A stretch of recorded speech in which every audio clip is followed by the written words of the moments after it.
Hello, welcome back to anatomy classes. This is Dr. Rajita and today we are continuing with the revision of histology slides. So we are doing the general histology. So welcome to session 2 on general histology. We'll do a quick revision of general histology part 2 today and with some identification points and how to identify the slide.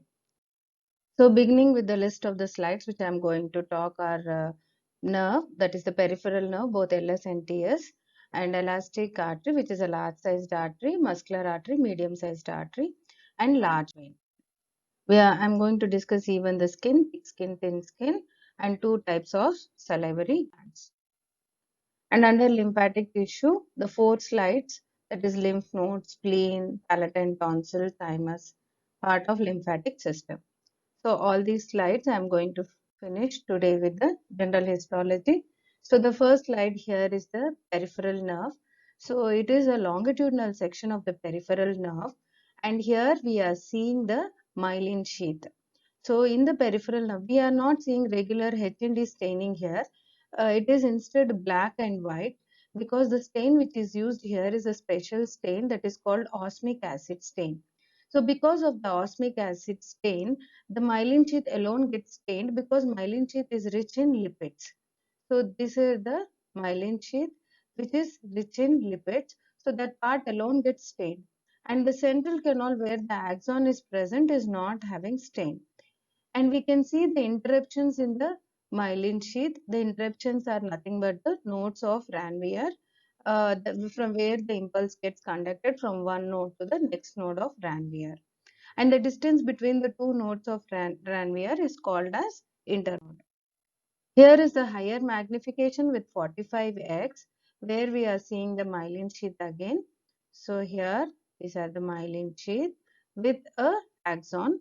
And suppose if the same slide is taken with H&E, that is hematoxylin and eosin stain, the center part, that is the axon, will get stained. And myelin sheath won't get stained because it is made up of lipids. Points are of identification for longitudinal section where axons are present longitudinally here and covered by the myelin sheath, and nodes of Ranvier are present which is present in between the internodes. This is a transverse section, peripheral nerve transverse section, where we are seeing the myelin sheath again. Here also it is stained by regular special stain, that is the osmic acid stain. What I am encircling is the myelin sheath. So the central canal of each part is filled with the axon. So axon is not stained here. Myelin sheath is alone stained because it is made up of lipids. And each axon, each myelin sheath surrounding each one, there is a layer of connective tissue which is called as endoneurium. And such nerve fibers bundled together, they are called fasciculus, they are all bundled together by a layer of connective tissue which is called as perineurium. Further, the whole nerve is peripherally, it is binded by a layer of connective tissue which is called as epineurium. So in transverse section, we can appreciate endoneurium. Then the bundles are connected, bundles are covered by the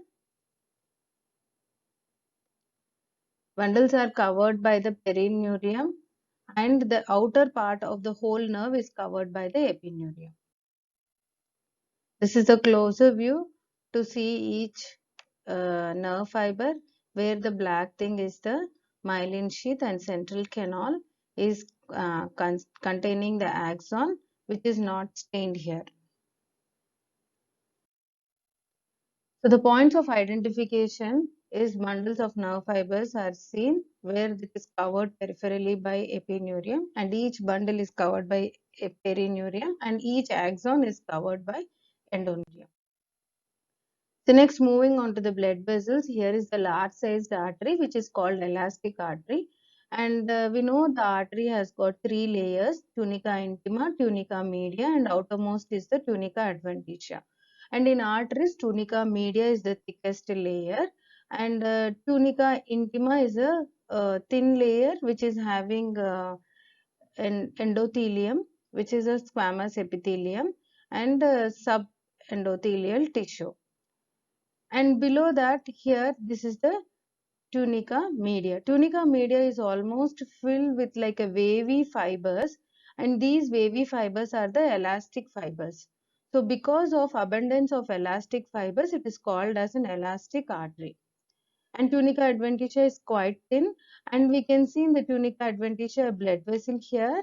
A blood vessel is there here supplying the large artery. So it is called vasa vasorum. So here to show the tunica media containing lot of elastic fibers and fibroblast, and sometimes here and there we may find few muscle fibers also. And tunica intima, it is covered by endothelium here. So identification features, here the tunica intima, tunica media and adventitia, all three layers are seen, and tunica intima lined by endothelial cells, and tunica media contains more of elastic fibers. And one more thing which you have to identify is this below the subendothelium, that is below the endothelium, there is a lamina which is called as internal elastic lamina. Internal elastic lamina is not seen clearly in elastic arteries because the elastic fibers merge with the internal elastic lamina. So here is the muscular artery, that is the medium sized artery, where we can see all three layers again, tunica intima, tunica media and tunica adventitia. And media is mainly made up of smooth muscles. You can see where I am marking is a media where only smooth muscles are present. And internally it is lined by the endothelium again, but the margin is the wavy margin. Because of internal elastic lamina, we can see a very clear wavy margin on the internal side, which is not there in elastic artery. So how to differentiate the elastic artery and the muscular artery is by seeing this wavy margin. And next thing is by seeing the tunica media containing more of smooth muscle fibers. So he can see very clear demarcated lining of internal elastic lamina, which is giving a wavy pattern, and a lot of muscle fibers. You can see elongated muscles with elongated nucleus, spindle shaped muscles. So identification features, presence of tunica intima media, all three layers are present here, and media consists of smooth muscle fibers, and intima is lined by endothelium, and internal elastic lamina is more clear here. The next slide here is the large vein. Large vein also has got, it is also a blood vessel, so it too has got all three layers, tunica intima, media and adventitia. But the most thickest layer in the vein is the adventitia, that is from here to here. So where the area from here to here is the adventitia, and tunica media consists of smooth muscle fibers, which is little less compared to that of uh, adventitia, and intima is lined by endothelium, and subendothelial tissue is present here also.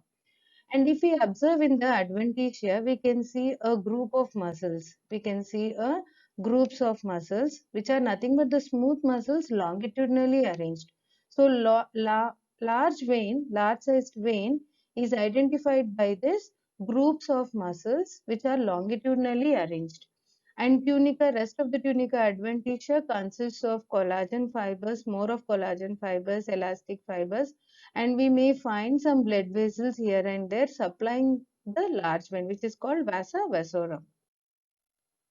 And here is the closure picture, that is at the 45x of large vein, where we can see the outer bundles. I'm drawing here. These are the smooth muscle fibers which are longitudinally arranged, and they are present in tunica adventitia. And the smooth muscles which are transversely arranged in tunica media. So the thickness of media is comparatively less when compared to that of adventitia in large vein. So identification points, intima is lined by endothelial cells, media consists of smooth muscles and connective tissue fibers, and adventitia is identified by longitudinal smooth muscle fiber bundles are seen. So now we are doing the thick skin. Thick skin is identified by a keratin layer, a very thick keratin layer. And if you see, there are no hair shafts or hair follicles are absent here. And we can see the openings on one side. These are the openings of sweat glands. So sweat glands openings are present, and it has got the epidermis, and this is the dermis. So here till here, from here to here is the epidermis, and below is the dermis. Here is a closer view showing the basal layer. So here is the base. This is the epidermal papillae. What I am drawing is the epidermal. The cells which are present are called as stratum basale or stratum germinativum, stratum spinosum, then stratum lucidium, stratum granulosum, stratum lucidium, and topmost is the keratin layer. So identification points of a thick skin, keratin layer is present and it is lined by stratified squamous keratinized epithelium. Here is the slide of a thin skin. Thin skin, you can see the keratin layer, relatively it is less when compared to that of thick skin. Here also it is lined by stratified squamous keratinized epithelium, but the keratin layer is thin when compared to that of thick skin. And we can see some hair shafts here because it is a hairy skin. So it has got the hair shafts. Hair follicles are present here. And the dermis consists of connective tissue, nerve fibers, receptors, and adipose tissue. All these are present in the dermis. This is at a 45x showing the epidermal papilla. So these are the epidermal papilla. The basal cells are the columnar cells which are stratum basale or germinativum. In between the cells are stratum spongiosum, and you can see the top cells having some granules in them, keratin granules, which are called as stratum granulosum. And then the thin translucent layer is the stratum lucidum, and above to which is the keratin layer is present. And we can see the shaft here. This is the shaft. Let's see the points of identification of a thin skin, presence of stratified squamous keratinized epithelium, and presence of hair follicles. Here is the serous salivary gland. The serous salivary gland, it is brightly stained. You can see under 10x magnification with so many acini, and you can see the lobules are present which are separated by connective tissue septa, and some ducts are present and blood vessels are present. So this is at a higher magnification showing the serous acini. Serous acini are very brightly stained, and we can see a rounded nucleus in each acini, and these are the nuclei present in the pyramidal cells present in serous acini. The nuclei are near to the base of the cell, and cytoplasm is so brightly stained and brightly pink because of zymogen granules present in the cytoplasm. And the other side, we can see the duct here, which is lined by cuboidal epithelium. So the ducts are present, intercalated ducts, intralobular ducts, and lobar ducts. All these they drain. And we can see some blood vessels. These are the blood vessels present in the gland itself. Points of identification, the cells are present in the form of acini and they are pyramidal shape. Nucleus is rounded and placed basally, and cytoplasm is quite brightly stained because of zymogen granules. Example is parotid gland. Next is the mucous salivary gland. Mucous salivary under 10x, you can see this acini are almost appearing to be empty. Only the cell margins can be appreciated and empty cells are seen because the cytoplasm is filled with the mucus secretion, and mucus secretion doesn't take up H&E stain. So they appear to be empty. And nucleus is pushed towards the periphery because the mucus is quite denser. So because of its high density, it pushes the nucleus towards the periphery, making the nucleus flat and towards the periphery. And like serous gland, we can see some septa here also dividing into lobules, and some ducts are present. So these are the ducts, and these are the empty acini. These are the empty acini you can see, and these are the blood vessels and ducts. At a closer view, we can see the cells are empty, and can see the nucleus are flat and they are pushed towards the periphery. So these are the nuclei where I am marking, which are flat and pushed, and cells are appear to be empty. Only cell margins are seen. These are columnar cells, and the next to it is the duct. This is the duct which is lined by cuboidal or columnar epithelium. This is the duct with a round nucleus in it. Points of identification for mucous salivary gland made up of mainly mucous acini. Cytoplasm is filled with the mucous secretions and cells appear to be pale and nucleus is pushed towards the periphery. So it is a flat basal nucleus. Next, beginning with the lymphatic system, the first slide here is the lymph node. It is covered by an outer capsule. This is the capsule of the lymph node, and which has got a subcapsular sinus below it. The gap between the capsule and the rest of the tissue is called subcapsular sinus. And lymph node inside you can differentiate into two parts: outer cortex, inner medulla. So here is the medulla is deep inside. This is the medulla. The cortex is identified by lymphatic follicles. So these are the lymphatic follicles or lymphatic nodules. And if you see the lymphatic nodules, the periphery it is stained more than the less, because the lymphocytes are present more at the periphery, less at the center. So the center part is palely stained, which is called as germinal center. And the medulla is identified, some medullary cords are there with irregularly arranged lymphocytes and blood vessels are present. This is at a higher magnification showing single lymphatic follicle. So here is the lymphatic follicle where the periphery, you can see the periphery part is quite more number of lymphocytes. You can see it is stayed very high, and the center part, this is the center part which is palely stained having less number of lymphocytes, which is called as a germinal center.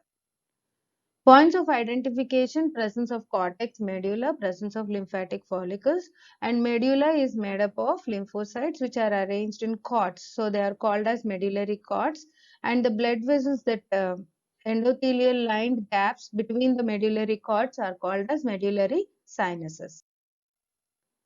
Next is the spleen.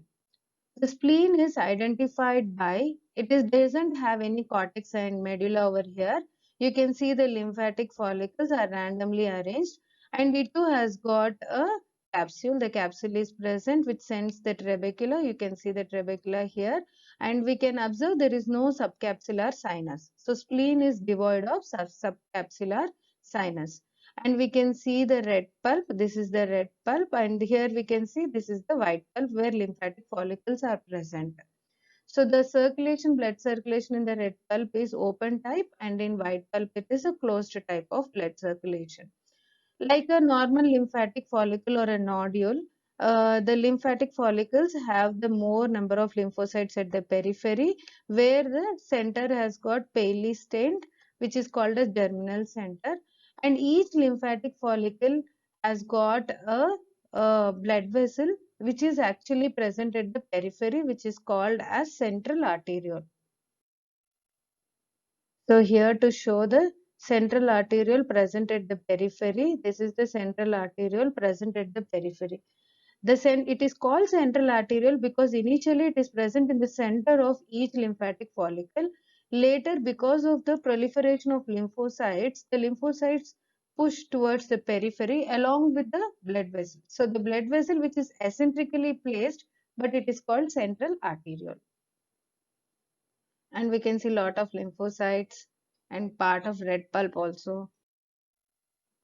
So identified by white and red pulp, eccentrically placed arteriole which is called central arteriole, and red pulp consists of lymphatic tissues and splenic cords which are called as cords of Billroth. Here is the palatine tonsil. Palatine tonsil, we cannot see the capsule on this side because the capsule is covered on the other side. So it is have a demi capsule, and where one side it is lined by stratified squamous non-keratinized epithelium, which is similar epithelium of oral mucosa. And here, this is the stratified squamous non-keratinized.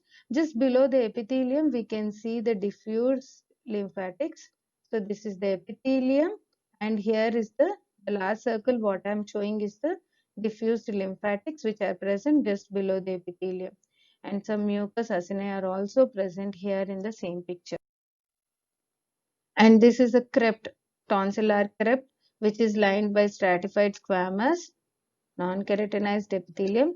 This is the tonsillar crypt, and this is epithelium. So tonsils are identified by tonsillar crypts and epithelium, that is stratified squamous non-keratinized epithelium. Next is the thymus.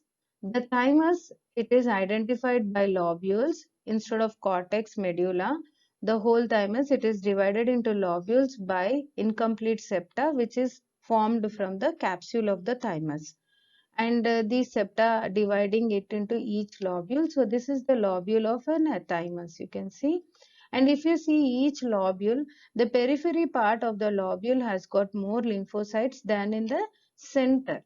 So the periphery has got more part is rich in lymphocytes, and the center part is pale. It is called as medulla, and periphery part is called as cortex.